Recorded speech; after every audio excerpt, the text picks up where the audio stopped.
जी students, हमारा जो eco 6-12 की जीडीपी का सोल्यूशन है वो यहाँ पे मौजूद है। तो यहाँ पे आप देख सकते हैं ये जीडीपी सोल्यूशन है फाइनल टर्म की फाल 2024 की। तो स्टूडेंट्स, हमारे जो यूथ को जो है वो चैलेंजेस का सामना करना पड़ रहा है, उनमें से वो कुछ जो है वो हमारे पास की पॉइंट्स हैं, उनसे उनको जो है वो मैं आपके साथ डिस्कस करूँगी। The youth of Pakistan faced numerous challenges that hinder than their potential. सो की इश्यूज़ आर इंक्लूड, उनमें से कौन कौन से इश्यूज़ हैं जो हमारे यूथ को उनका सामना करना पड़ रहा है। सबसे पहले जो है वो हमारे पास अनएम्प्लॉयमेंट है, बेरोज़गारी।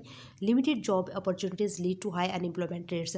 जो लिमिटेड जॉब्स अपॉर्चुनिटी मतलब कि जो है हमारे पास जो जॉब्स आती है वो लिमिटेड आती हैं, जो कि जिसकी वजह से हमारे पास जो है वो अनएम्प्लॉयमेंट की जो रेशियो है वो बहुत ज़्यादा हाई हो चुकी है। ठीक हो गया, क्योंकि हमारे पास जो है वो हर जो है वो पढ़ी लिखी आवाम, हर जो है वो तालीम याफ्ता नौजवान के लिए जो है वो अपॉर्चुनिटी नहीं आती, सिर्फ लिमिटेड आती है। जैसे किसी किसी एक इदारे की जॉब आई है उसमें से 25 आ गई, चले जी पंजाब की 25 है, सिंध की जो है वो 30 आ गई हैं। तो इस तरह लिमिटेड आती हैं, जबकि हमारे पास हर सूबे में बहुत ज़्यादा तालीम याफ्ता स्टूडेंट्स मौजूद हैं, नौजवान नस्ल मौजूद है। ठीक हो गया, सबसे मेन पहला पॉइंट जो था वो अनएम्प्लॉयमेंट का था। नेक्स्ट हमारे पास जो है वो लैक ऑफ क्वालिटी एजुकेशन, यानी in educate education system particular in rural areas. Rural है यानी RURAL, रूरल, देहाती जो इलाके होते हैं उनके, मतलब कहने का ये है कि हमारे पास जो है वो एजुकेशन का सिस्टम जो है वो प्रॉपरली तरीके से नहीं प्रोवाइड किया जा रहा। यानी जो है वो जैसे कि हमारे पास देहाती इलाकों में जो है वो वहाँ पे सहूलतें नहीं है, तालीम वहाँ पर जो है वो जारी नहीं रखी जा सकती, क्योंकि वहाँ पे स्कूल कॉलेजेस का सिस्टम नहीं होता।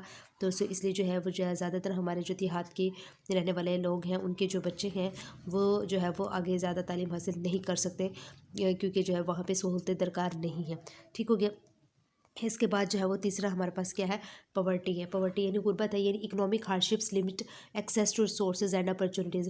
यानी जो हमारी गुर्बत है उसमें यानी जो हमारी इकोनॉमिक हार्डशिप्स है वो भी लिमिटेड एक्सेस रखती हैं। ठीक हो गया, उनमें जो रिसोर्सेज की कमी है, ठीक है गया, और अपॉर्चुनिटीज़ की कमी है वहाँ पे हमारे, जिसकी वजह से हमारे पास पाकिस्तान में पॉवर्टी बहुत ज़्यादा रेट पे जो है वो बढ़ गई है।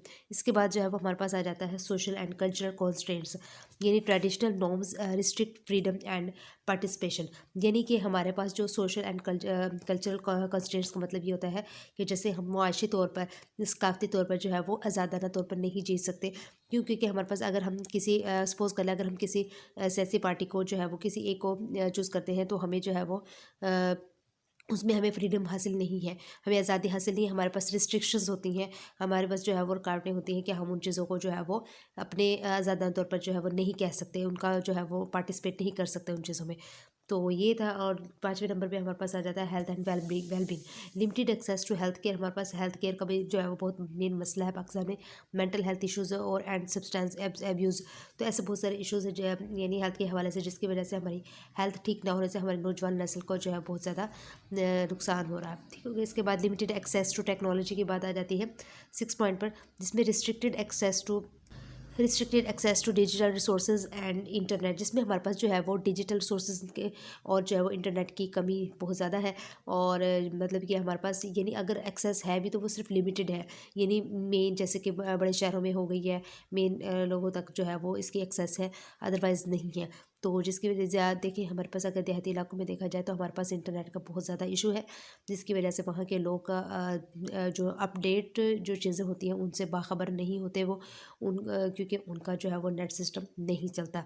ठीक हो गया, इसके बाद जो है वो हमारे पास आ जाता है point number 7, corruption and governance issues, यानी कि disillusionment with institutions and corruption.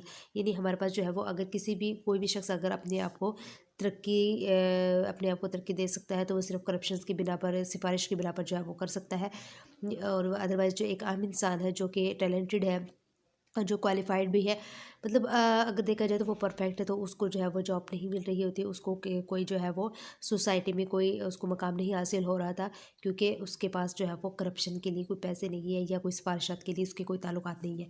ठीक हो गया, इसके बाद हमारे पास पॉइंट नंबर 8 आ जाता है, जिसकी वजह से इन्हीं चीज़ों की वजह से जो है वो हमारी नौजवान नस्ल आगे तरह जो है वो कुछ कर नहीं पा रही। 8वें नंबर पर हमारे पास आ जाता है security concerns, terrorism and crime effect safety and stability. यानी कि जो हमारे पास सिक्योरिटी कंसर्न्स का बहुत बड़ा बड़ा मसला हो रहा है कि जैसे कि टेररिज्म आ गया एंड क्राइम जो है वो ये इफेक्ट करते हैं हमारे स्टेबिलिटी और सेफ्टी पर। ठीक हो गया, जिसकी वजह से हमारे नौजवान नस्ल का फिर वही नुकसान हो रहा है। और इसके बाद जो है वो आप आ जाते हैं पॉइंट नंबर 9 पर, इन्वायरमेंटल चैलेंजेस। जो हमारे जो माहौल के मुताबिक जो चैलेंजेस होते हैं वो कौन कौन से हैं। जैसे कि the youth of Pakistan are concern about environmental issues. हमारे पाकिस्तान की जो नौजवान नस्ल है वो उनका जो है वो इन्वायरमेंटल इश्यूज़ है, जैसे कि हमारे पास क्लाइमेट चेंज हो जाता है, पोल्यूशन का हो गया, एंड रिसोर्स डिप्लेशन हो गया, which can impact their future and the countries sustainability. ऐसे ये 3-4 इश्यूज़ हैं जिसकी वजह से हमारे जो पाकिस्तान या हमारे मुल्क की जो सस्टेनेबिलिटी है उस पर जो है वो बहुत ज़्यादा उसकी जो मुस्तकबिल आने वाले जो वक्तों में जो है वो उसका उस पर बहुत ज़्यादा इम्पैक्ट पड़ता है। इसके बाद आप आ जाते हैं पॉइंट नंबर 10 पे। Mental health and psychological stress भी बहुत ज़्यादा हमारे नौजवान नस्ल में हो रहा है। ये ऐसी चीज़ें हैं जिसकी वजह से हमारे पास जो है वो इनका जो है वो कोई भी इनके लिए जो है वो कोई आवाज़ नहीं उठा रहा, इनका जो है वो नौजवान नस्ल के लिए कुछ नहीं कर पा रहा, जिसकी वजह से हमारा पाकिस्तान जो है वो आज तरक्की याफ्ता ममालिक में से नहीं, तरक्की पजीर में से है। ठीक हो गया। देखिए the pressure to confirm to societal expectations हो गया। ठीक हो गया। Combined with the challenges mentioned above can lead to mental health issues such as anxiety, depression and stress among the youth. ऐसे देखिए आज की नौजवान नस्ल में जो है वो एंजाइटी, डिप्रेशन और स्ट्रेस बहुत ज़्यादा हो चुकी है, जिसकी वजह से जो हम एक्सपेक्ट कर रहे हैं अपनी नौजवान नस्ल से वो नहीं हो रहा। और ये जो है वो सारा प्रेशर जो है वो देखा जाए तो हमारी जो हुकूमत है उसको इन चीज़ों के बारे में सोचना चाहिए और चीज़ें प्रोवाइड करनी चाहिए। बच्चों के जो है वो किस चीज़ से ज़्यादा स्ट्रेस हो रहा है, क्या ऐसी चीज़ है हमारे पाकिस्तान में जिसकी वजह से जो है वो हर शख्स जो है वो अपनी ज़िंदगी से तंग है। तो ऐसे बहुत ज़्यादा इश्यूज़ हैं जो हमारी हुकूमत को सोचना चाहिए, हमारे जो सियासी इदारे हैं उनको सोचना चाहिए, ताकि हमारी नौजवान नस्ल का जो स्ट्रेस है, एंजाइटी, डिप्रेशन है, उनकी जो परेशानियाँ हैं वो क्लियर हो सके और जो है वो आगे बढ़ने में, पाकिस्तान को आगे बढ़ने में मदद दे सके। इसके बाद जो है वो क्योंकि नौजवान नस्ल जो है वो हमारे पास वाहिद एक असासा है जो कि हमारे मुल्क के पाकिस्तान को जो है आगे बढ़ने में मदद दे सकते हैं। इसके बाद टू एड्रेस दीज चैलेंजेस, ये वो कहते हैं कि वो चैलेंजेस है multiple faceted approach is needed involving government initiatives, private sector investment and civil society management, providing access to quality. ठीक हो गया। Quality education, employment and employment जो है वो opportunities, health care and digital sources can unlock the potential of Pakistan youth and build a prosperous future. अगर इन चीज़ों के बारे में हमारे जो इदारे हैं, हमारी जो हुकूमत है, हमारे जो एजुकेशन सिस्टम हो गए, एम्प्लॉयमेंट अपॉर्चुनिटीज़, मतलब ये सब लोग जो है वो अगर इसके बारे में सोचें, हमारी नौजवान नस्ल का साथ दें, तो इंशाल्लाह हमारा जो मुल्क पाकिस्तान है आने वाले वक्तों में जो है वो एक बहुत ही अच्छी और खुशहाल ज़िंदगी ये जो है वो पाकिस्तान गुजार रहा होगा इंशाल्लाह। तो जिस स्टूडेंट्स आई होप से आपको मेरी वीडियो पसंद आई होगी।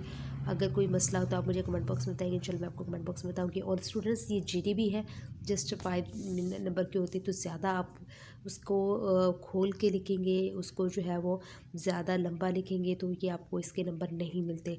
ठीक हो गया। जितनी चीज़ें पूछी जाए उतना जवाब दें और नंबर के हिसाब से आप जो है वो अपना मटीरियल लिखा करें। Thank you so much and अल्लाह हाफिज़। मिलते हैं किसी और वीडियो के साथ।